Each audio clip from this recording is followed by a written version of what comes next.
Olá, meus amigos, como estão? Espero que todos estejam bem, sejam bem-vindos a mais um vídeo aqui do canal do Daniel e mais uma reflexão noturna. Eu acabei de escrever dois textos para o meu Telegram e outras redes sociais que eu gostaria de compartilhar com os senhores aqui uma reflexão, né, diante do que eu tenho passado na minha vida pessoal.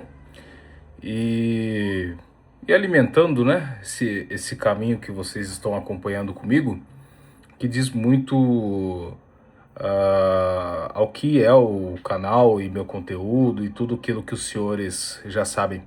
Mas antes de mais nada, eu peço a todos que deixem aí o like no vídeo, um comentário, compartilhem, tá, com seus amigos e compartilhe com aqueles que estão passando também por esses momentos, tá certo? E que sirva também como uma mensagem de uma pessoa que está realmente vivendo aquilo que sempre falou no canal há muitos anos, que é o meu caso, e que caso possam e caso queiram, deixem doações ao canal através da chave Pix, que está na descrição deste vídeo e no comentário fixado. As doações de vocês continuam sendo muito importantes.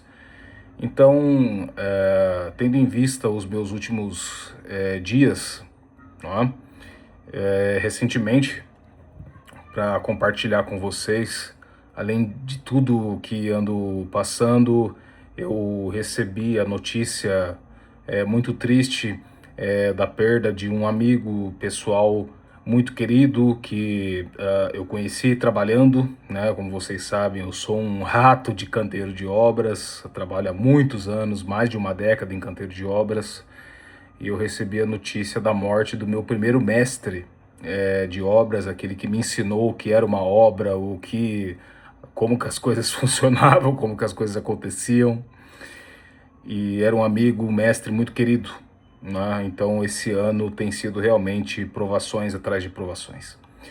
Então eu escrevi o seguinte, né, para a gente analisar aqui e pensar os efeitos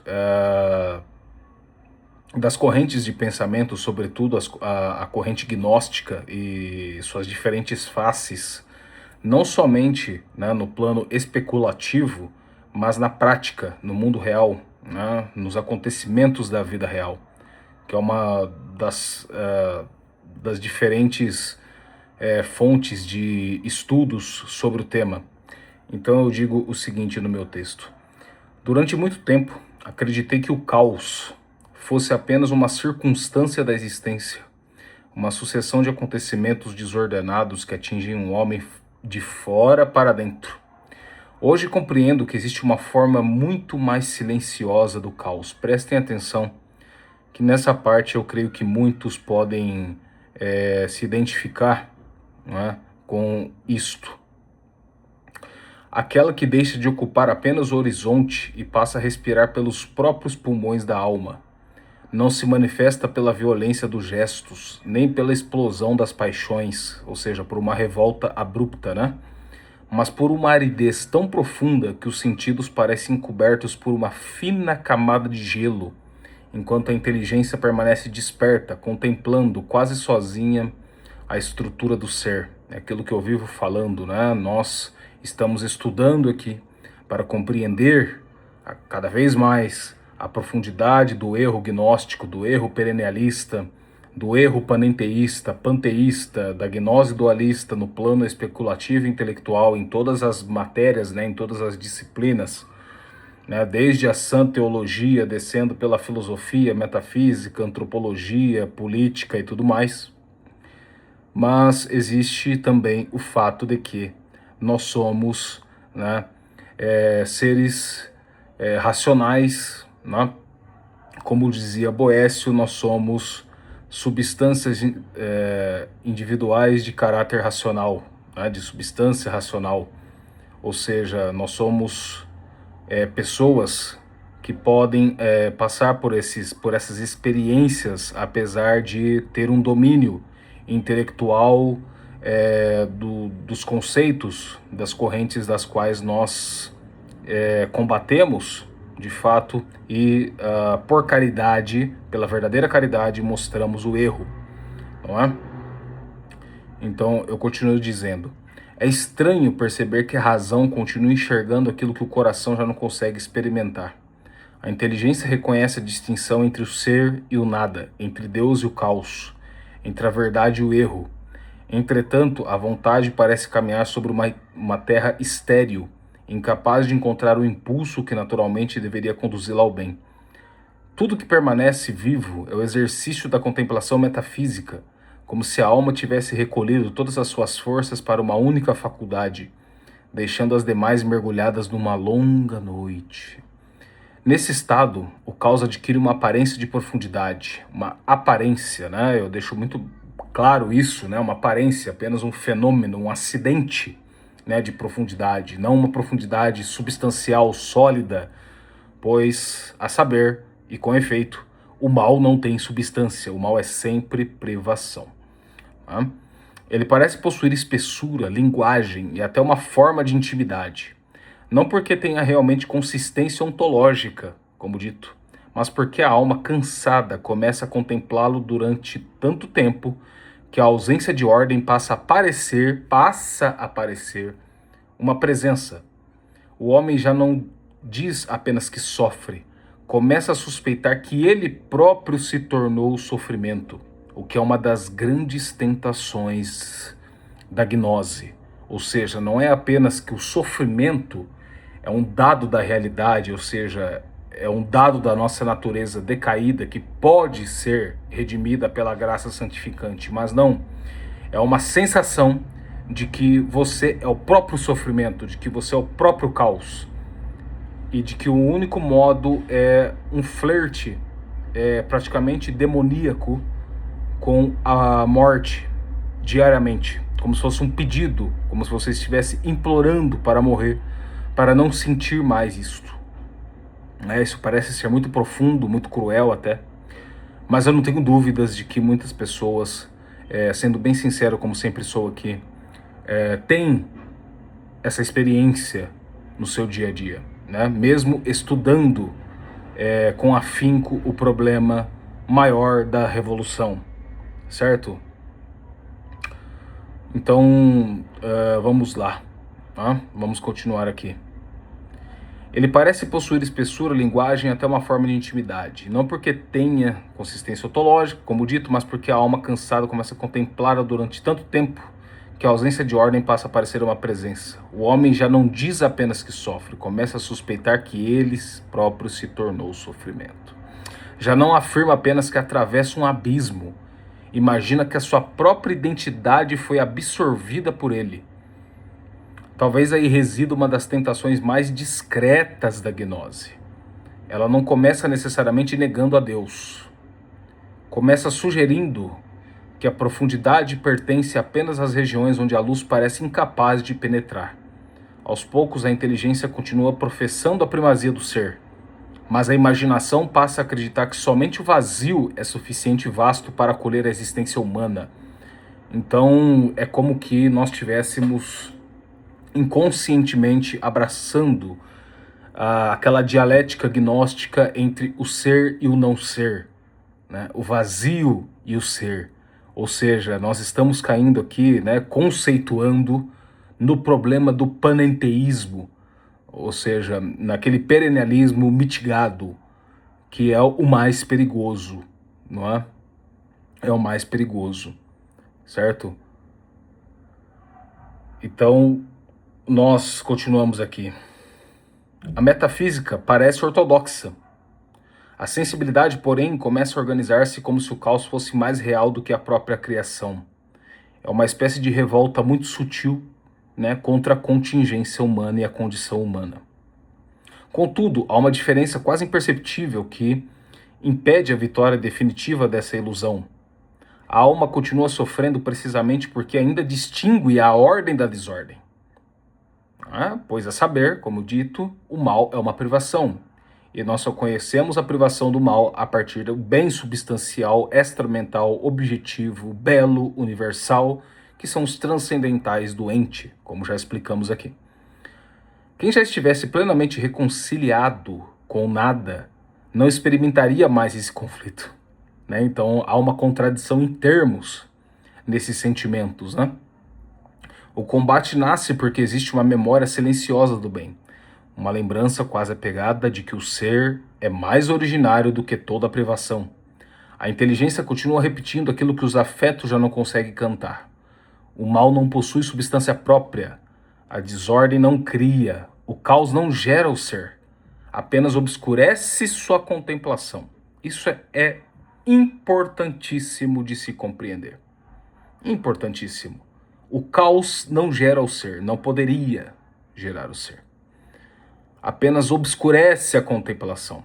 É onde, né, nós temos casos, né, de depressões profundas, que, se não bem compreendidas, diante das grandes perdas dessa vida, nós podemos nos perder nesse caminho, nessa maldita engrenagem das tentações. Tá? Talvez a experiência mais dolorosa seja justamente esta: saber que a verdade permanece verdadeira enquanto o coração parece incapaz de habitá-la. A razão contempla uma arquitetura luminosa, mas a vida cotidiana continua envolta pela névoa. Não há revolta, há apenas cansaço. Não há blasfêmia, né, mas um grande silêncio. Não há negação explícita de Deus. Há a impressão de encontrá-lo apenas nos lugares onde toda consolação desapareceu. Vejam que interessante. Né? Apesar de termos o domínio intelectual, ou um certo domínio intelectual, as necessidades sensíveis fazem com que ali nós procuremos a Deus. Onde está Deus nesse momento de grande sofrimento e de grande vazio, de grande aridez? Entretanto, mesmo na noite mais longa, permanece uma pergunta que o caos jamais consegue responder. Se tudo fosse realmente dissolução, por que a alma ainda sofre por causa dela? O sofrimento diante da ausência de ordem revela que a criatura continua ordenada, ainda que ferida, para um bem que excede sua experiência presente. A nostalgia da luz já é um testemunho de que a luz não foi inteiramente esquecida. Talvez seja este o paradoxo mais profundo da existência humana. A alma pode atravessar desertos onde nenhum afeto floresce. Pode contemplar diariamente a própria fragilidade e sentir-se cercada por sombras, mas continua incapaz de transformar o nada em fundamento do ser, pois o ser é aquele que é. O caos pode ocupar a imaginação, pode cansar a vontade e obscurecer os sentidos. Não consegue, porém, alterar a estrutura mais íntima da realidade. O ser permanece anterior ao vazio. A verdade permanece anterior ao erro. E Deus permanece maior do que todas as imagens que a dor constrói sobre ele. Por isso a esperança não nasce da intensidade dos sentimentos, mas da fidelidade silenciosa da alma, que mesmo sem experimentar consolação, continua reconhecendo que existe uma voz capaz de chamá-la para fora do abismo. Enquanto essa voz puder ser reconhecida, ainda que apenas como um eco distante, a noite não terá a última palavra. E aqui eu escrevo um outro texto, como uma espécie de ressalva a este primeiro, pois eu fui muito pobre em não citar, né, os elementos mais importantes que um católico, um cristão, tem de ter como norte. Né? Esse texto foi assim um insight literário que eu tive, né? Mas eu não dei os remédios para essa doença, apenas coloquei algumas contradições lógicas que impedem que nós pensemos ou tenhamos o caos na prática como princípio, o que é absurdo, logicamente falando, metafisicamente falando. Agora, subindo um degrau, né, da filosofia e da metafísica, nós precisamos alçar, como sempre defendo aqui, a sã filosofia para a teologia sagrada. Então, aqui vem o meu segundo texto, como uma ressalva ao primeiro, que, num primeiro olhar, parece ser muito humanista, né? E como de fato o é. Né? Ou seja, eu estou falando aqui apenas no âmbito humano e não dando o remédio para a doença. Então, nesse segundo texto, eu digo o seguinte: talvez os olhares mais atentos à sã doutrina reconheçam nestas linhas vestígios de uma sensibilidade gnóstica, ainda que mitigada, ou seja, a mais perigosa. Não o censuro por isso. Sempre defendi que a gnose não deve ser combatida apenas nos livros, mas, antes de tudo, nas regiões mais profundas da própria alma. Eu creio que eu enfatizo muito isso, e os combatentes católicos, não é, da mais alta cepa fazem um combate maravilhoso, muito assertivo, católicos da mais alta erudição, dos quais me influenciam, né, hoje, como os católicos da escola francesa, como Etienne Cuvier, Jean Vacquier, Monsieur Henri Dallassou, o próprio Orlando Fedeli aqui no Brasil, né, que eu gosto de sempre citá-los, né, entre outros muitos autores. Mas eu decidi estudar a gnose, né, numa linha, numa clave diferente, de uma maneira mais existencial, realmente, né, na nossa rotina, do que a gente vive, no nosso dia a dia, no que nós passamos desde quando nós acordamos até quando nós vamos dormir. Não é isso? Então eu continuo, né? A gnose, né, ela não se apresenta apenas como um sistema filosófico ou religioso. Insinua-se também como uma tentação permanente de interpretar a realidade a partir da privação, do abismo e da aparente autonomia do caos. Nenhum de nós está absolutamente imune a esse combate, até mesmo os mais combatentes e militantes contra a maior e a suprema tentação do homem, que é a gnose, não? Podemos refutar racionalmente os seus princípios, demonstrar suas contradições e expor seus erros, mas isso não impede que, em determinados momentos da existência, experimentemos interiormente aquilo que a inteligência já rejeitou. É justamente aí que nasce uma das mais dolorosas batalhas espirituais: conhecer a verdade sem ainda conseguir saboreá-la plenamente, né? Essa é uma condição miserável da nossa vida humana, miserável, né? E que muitos, né, ou tão somente os santos, conseguiram fazer isso em vida. Ou seja, falando dos santos, deixe-me ler o restante aqui, que eu quero fazer a síntese a respeito desse assunto. Reconhecer essa pobreza não é capitular diante da gnose, é recusar a ilusão de que a razão, por si só, seja capaz de restaurar a ordem perdida. A ferida aberta pelo pecado original jamais seria curada pelo esforço intelectual. A suprema tentação da humanidade não consiste simplesmente em ignorar a verdade, mas em pretender alcançar o ser sem aquele que é o próprio ser, substituindo a economia da graça por uma ascensão da inteligência, né? O maldito pecado do eruditismo humanista. Vejam como o eruditismo humanista ele é uma grande tentação. É precisamente por isso que toda gnose fracassa diante do maior escândalo da história. A encarnação do verbo, né? Escândalo para os judeus e loucura para os pagãos. O Deus infinito não convida o homem a escapar da criação para encontrar o divino. Entra na própria história, assume a natureza humana, santifica a matéria, redime a carne e faz da cruz o caminho da glorificação. Onde a gnose procura uma fuga do mundo, Cristo realiza a restauração do mundo, da nova e eterna aliança. Onde ela promete uma iluminação reservada a poucos, a gnose, né? O verbo encarnado oferece a salvação como dom de graça. Essa mesma economia da encarnação permanece visível na igreja fundada por Cristo. A fé não repousa sobre uma iluminação privada, nem sobre uma experiência interior erigida como critério último da verdade, mas sobre o ensinamento objetivo, público e infalível do magistério da igreja, assistido pelo Espírito Santo. É nesse sustentáculo visível da verdade que a inteligência encontra seu repouso. A vontade reencontra sua direção e o coração aprende, pouco a pouco, a abandonar as seduções do caos para aderir àquele que é o caminho, a verdade e a vida.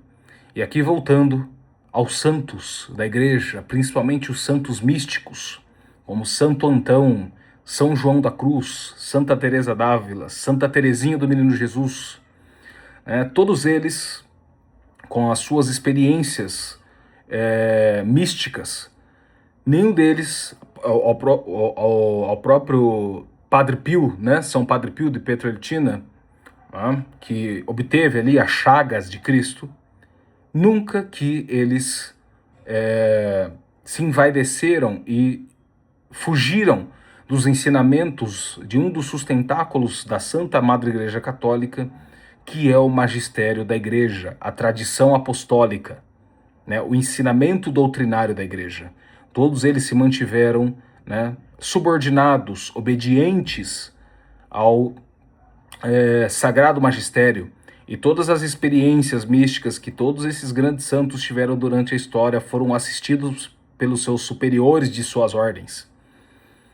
Não se há na história que Santa Teresa d'Ávila, né, ou Santa Margarida Alacoque, ou São João da Cruz tenham se furtado dos seus superiores, da sua hierarquia direta, que é também, né, a hierarquia do magistério da igreja, né, que pode ser definido como a regra próxima da fé.